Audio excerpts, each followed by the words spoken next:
2009 চনত ঐতিহ্যমণ্ডিত গোলাঘাট জিলাৰ বোকাখাটত শ্ৰী শ্ৰী সত্যনাৰায়ণ মন্দিৰত জন্ম লাভ কৰা সাংস্কৃতিক মহাসভা অসম নামৰ সংগঠনটোৱে 16টি বছৰ অতিক্ৰম কৰিলে। অসমৰ লোক সংস্কৃতিসমূহক সকলো জাতি জনগোষ্ঠীৰ মাজত প্ৰচাৰ প্ৰসাৰ, সত্য শুদ্ধ ৰূপত উপস্থাপন ইত্যাদি বিভিন্ন কাৰ্যসূচীৰে সাংস্কৃতিক মহাসভা অসমে অসমৰ পৰিধি ভাঙি ইতিমধ্যে অন্যান্য ৰাজ্যলৈ যাত্ৰা আৰম্ভ কৰিছে।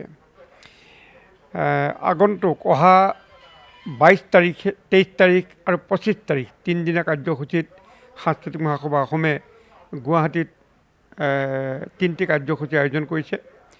22 আগষ্ট চতুৰ্থ শনিবাৰে বেলতলাৰ লক্ষী মন্দিৰৰ ওচৰৰ অমল প্ৰভা প্ৰেক্ষাগৃহত আমি 2টা বজাৰ পৰা বিয়লি 2টা বজাৰ পৰা নতুন সদস্যসকলক আদৰণি আৰু মুকলি সভা অনুষ্ঠান, প্ৰমাণপত্ৰ বিতৰণ আৰু পৰৱৰ্তী সময়ত বৰ্ণাঢ্য কাৰ্যসূচীৰে সাংস্কৃতিক অনুষ্ঠানৰ আয়োজন কৰিছোঁ।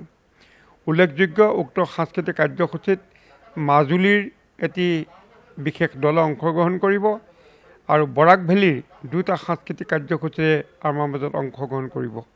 গুৱাহাটীৰ আৰু তাৰ উপৰিও আমাৰ শৰণীয়া কছাৰীৰ এটি মাছমৰীয়া দলেও আমাৰ উক্ত কাৰ্যসূচীত অংশগ্ৰহণ কৰিব আৰু অসমৰ সত্ৰীয়া সংস্কৃতি, সত্ৰীয়া নৃত্য, বিহু ইত্যাদি এইবিলাকতো আছেই।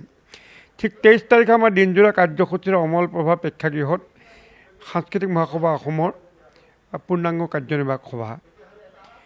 ঠিক তেনেকৈ 25 তাৰিখে ডাউনটাউন বিশ্ববিদ্যালয়ৰ সহযোগত সাংস্কৃতিক মহাসভা অসমে সত্ৰীয়া সংস্কৃতি আৰু বৰগীতৰ ওপৰত এটি বক্তৃতা অনুষ্ঠানো আমি আয়োজন কৰিছোঁ।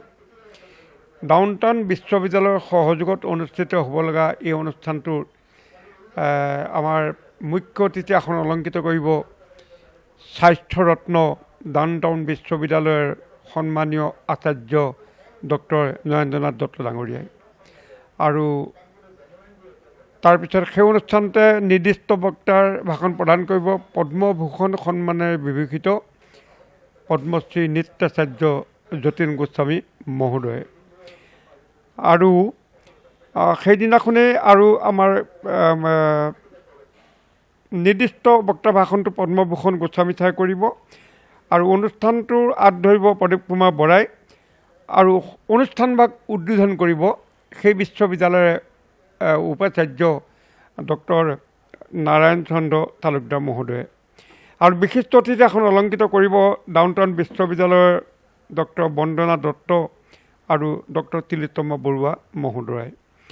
ডক্টৰ শ্যামবাবু চৌধুৰী মহোদয়ে সভাখনত শলাগ জ্ঞাপন কৰিব লগা সভাখনত আদৰণি ভাষণ প্ৰদান কৰিব সেই বিশ্ববিদ্যালয়ৰে ডক্টৰ, মই নামটো পাহৰিছোঁ, এই মুহূৰ্তত মোৰ মনলৈ অহা নাই, তেখেতে আদৰণি ভাষণ প্ৰদান কৰিব। গতিকে এটা বৰ গুৰুত্বপূৰ্ণ আৰু ডাউনটাউন বিশ্ববিদ্যালয়ৰ ছাত্ৰ ছাত্ৰীসকলৰ মাজত এটি বৰ আমি তেওঁলোকৰ সেইদিনা লোক সংস্কৃতিৰ প্ৰচাৰ প্ৰসাৰ কৰিব। এটা বৌদ্ধিক আলোচনাৰে আমি উক্ত কাৰ্যসূচী সমাপ্ত কৰিম। অসমবাসী ৰাইজৰ সহায় সহযোগ আৰু উপস্থিতি আমি শ্ৰদ্ধাৰে কামনা কৰিছোঁ।